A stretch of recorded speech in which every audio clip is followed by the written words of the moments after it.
So today something pretty special. I'm gonna tell you about this puzzle that I finished solving a couple of nights ago. Largest puzzle I ever solved.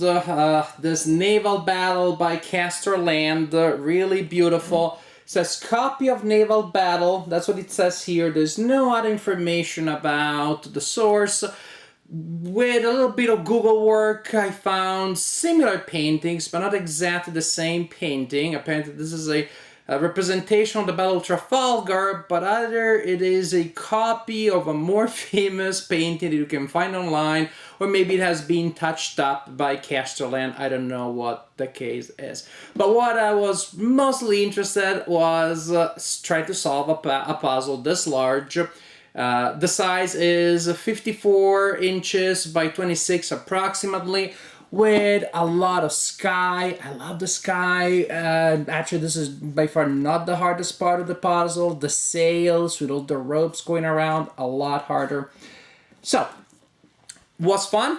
And soon I'm gonna show you the puzzle in its entirety. But first I wanna tell you a couple of things about the production and about other things.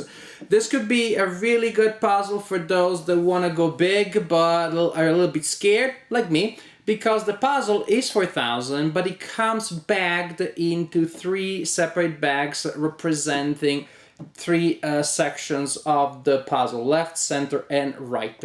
Which means you can mix the bags and have a bona fide 4,000 puzzles, but that also means that you can just choose to do it one bag at a time, so you have 1,300 pieces per bag, which is how I did. Full disclosure, I'm not ashamed. I was happy to do it that way, and puzzling is hobby, not work, so why worry?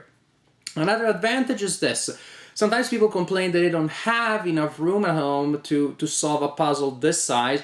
But now you can with the bag system, because you solve 1/3, which is actually the size of a regular 1,000 puzzle. Pieces by Castorland are slightly smaller than most other pieces by other companies, say by Eurographics, Pomegranate, Ravensburger. They all have larger pieces than this one. So actually, a 1,300 section of this puzzle is the size of a 1,000-piece puzzle by Ravensburger, Pomegranate, or Eurographics. So that's interesting. So you don't need a huge amount of space. You solve a section, then you store it. You put it away, you Mod Podge it, save it with glue, with stickers, or nothing. Just put it somewhere. And then you do the next one, put it away, and then you do the next one. And then you can connect them together, put them on the wall, put them on the floor, look at them from time to time. Mod Podge section, so you have these 3 slices that from time to time you put together. Look with admiration and put away. So there definitely are advantages in a puzzle that comes divided into 3 bags, precisely because you can put it together even if you don't have a lot of room. So without further ado, let's take a closer look at the puzzle itself. Yes, the puzzle is on the floor now, somewhat ingloriously, but it is waiting for the handyman that I called, who will install it up there on top of the game shelf against that wall. I don't have a ladder tall enough to go all the way up there. If I did, I wouldn't want to climb it. So it is there for now. Can't put it on the table because I already started my new project on the table. Now, the puzzle itself is the size that I showed you, so it's pretty large. But again, thanks to how small the Castorland pieces are, not so small that they're micro pieces, but definitely smaller than most puzzles. Still, the overall is not too big. I'm getting closer because I want to show you the grid.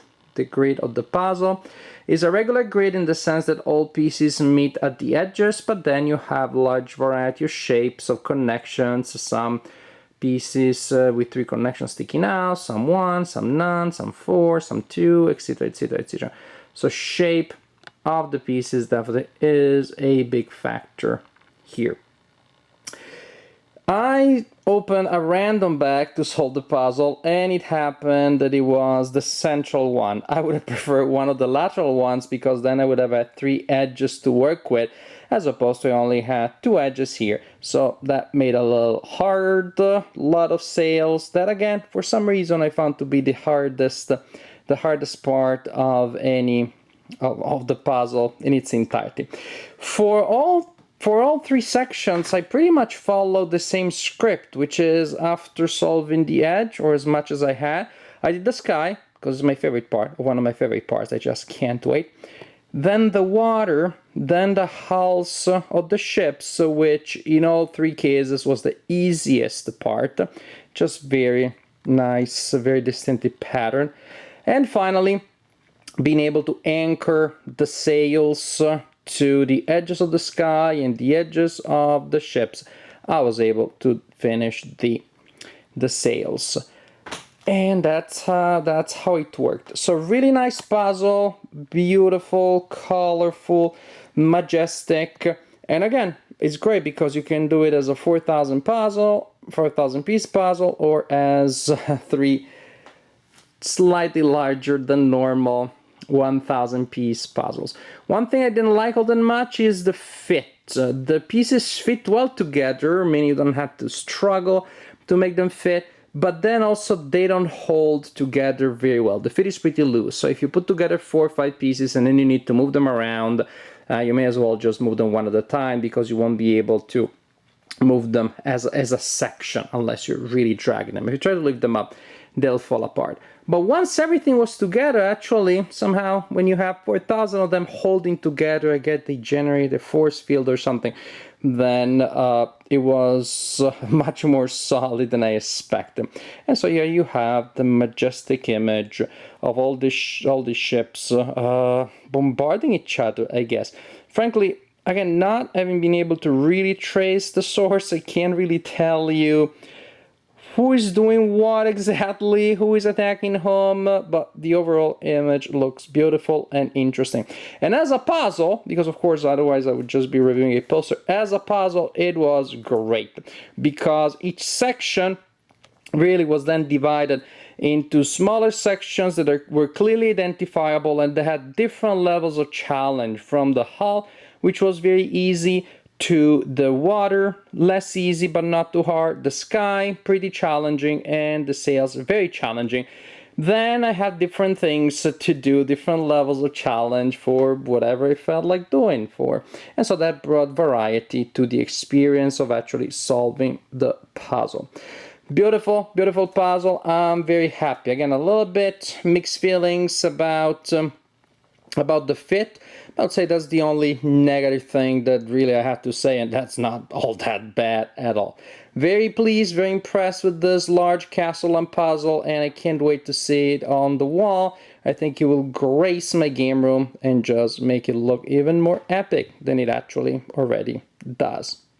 Thank you all for watching.